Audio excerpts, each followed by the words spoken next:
With every snip, Emma Matson is getting more than a foot of her hair cut off. She's happy to see all this hair go, and she's even happier about who is cutting it. She kicked cancer's butt like nobody's business, and she's just a huge inspiration to me. So I thought, what a better person than to have her cut my hair. Emma's stylist is her friend Lindsay Nutting, a breast cancer survivor. As someone who's lost my hair, I felt my identity was gone, but then I realized it wasn't. Everyone here at the Beautiful Lengths event is giving at least 8 inches of hair. That hair will become a wig for someone battling cancer. This event draws some people back year after year. It just makes us as stylists feel so great. Everyone feels excited and everyone's a little nervous to get their hair cut off, but we can create enthusiastic environments so that everyone feels comfortable to do it in the process, and it just means so much to us.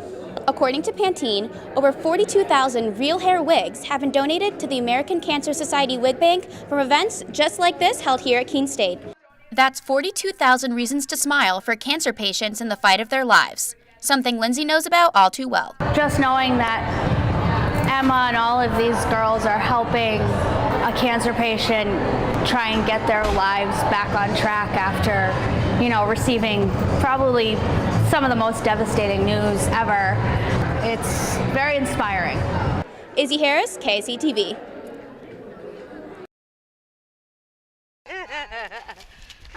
Stacy Fortin has a new best friend, Moxie. Stacy wants Moxie to be well socialized and trained. So, when the Monadnock Humane Society started puppy play school in August, Stacy jumped at the opportunity. We were one of the first ones to enroll in their first ever puppy play school, and it's just been a blessing ever since.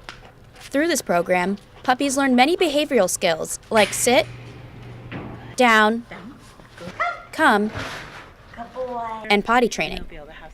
Bethany King has been working with the pups since the program first started. I really love getting the opportunity to socialize puppies. It's something that I take really seriously, so I'm very aware of how I'm interacting with the puppies all day long. This program is an opportunity for puppies to become socialized with exposure to different people, objects, textures, and sounds.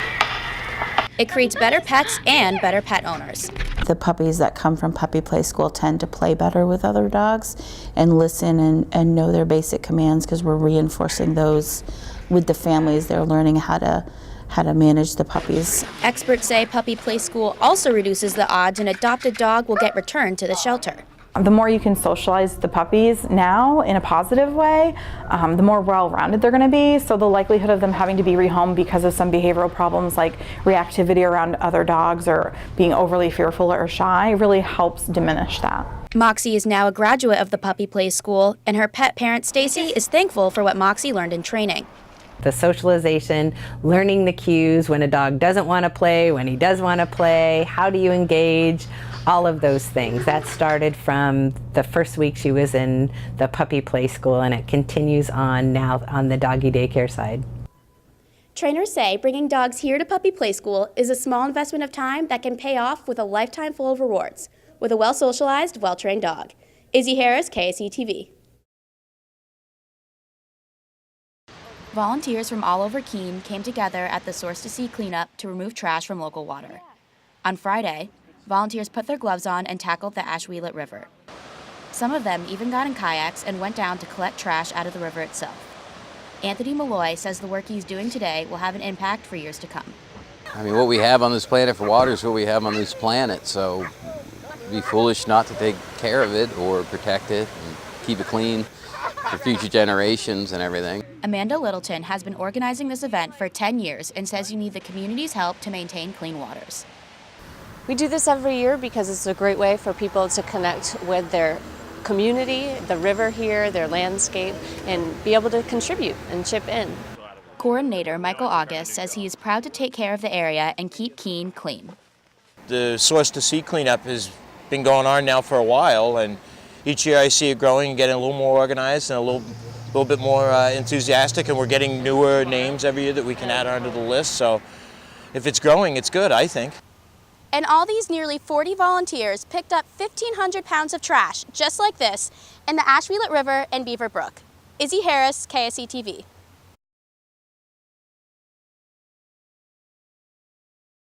Coming up on KSE TV, we'll update you on House Bill 372. It's the latest legislation targeting voter eligibility in New Hampshire. We're also taking you over to Stonewall Farm to show you how the staff takes care of their livestock during the dead of winter. Those stories and more are next on KSE TV News. Good evening and welcome to the March 1st edition of KSE TV News. I'm Izzy Harris. A recent House bill introduced this past January may make it harder for New Hampshire students to register to vote. KSE TV's Sarah Schufelt tells us why. Republicans backing the bill say they are seeking to return public trust to the electoral process. Democrats opposing the bill say it's an attempt to create a poll tax in New Hampshire. Students and community members in Keene are organizing demonstrations, marches, and public forums about school safety and gun violence.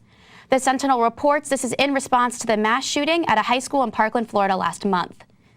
One Keene High student is organizing a March for Our Lives on March 24th. It will begin at Central Square in downtown Keene at 10 a.m.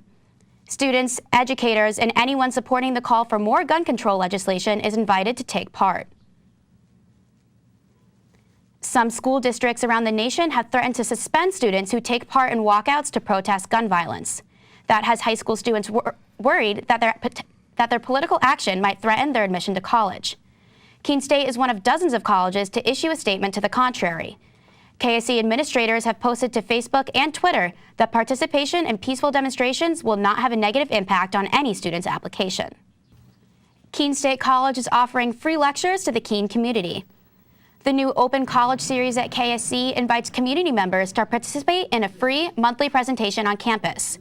The series was created by KSE history professor Nicholas Germana to build a bridge between campus and the community. The class takes place in Rhodes Hall every third Wednesday of the month at 6:30 in the evening. Coming up after the break, we'll take a look at how Keene State is receiving some national publicity. Keene State College has released the 2018 Outstanding Woman of New Hampshire winners. The winners are U.S. Representative Ann Custer, KSE Professor Patricia Pedroza Gonzalez, Franklin Pierce University Assistant Dean of Student Affairs and Retention Jill Bassett, and KSE students Pooja Thapa and Benajil Rai. This year's winners are being recognized for their contributions to gender equality. The awards will be presented on March 5th. Winters are hard, but they can be especially hard on animals. KSE TV's Paul Lucas reports on how Stonewall Farm staff takes care of their livestock during the winter. Even with warmer weather around the corner, the workers at the farm are always ready. Find out more after the break about a special award a Keene Police Lieutenant received. Keene Police Lieutenant Steve Tinney has been honored as a hero by the Boston Celtics. Tinney recently received the Heroes Among Us award from the team. The Keene Sentinel reports Tinney received the award for donating part of his liver to save a baby's life. The award is given to outstanding people who have made exceptional and lasting contributions to their communities. That's all for this edition of KSE TV. Thanks for tuning in.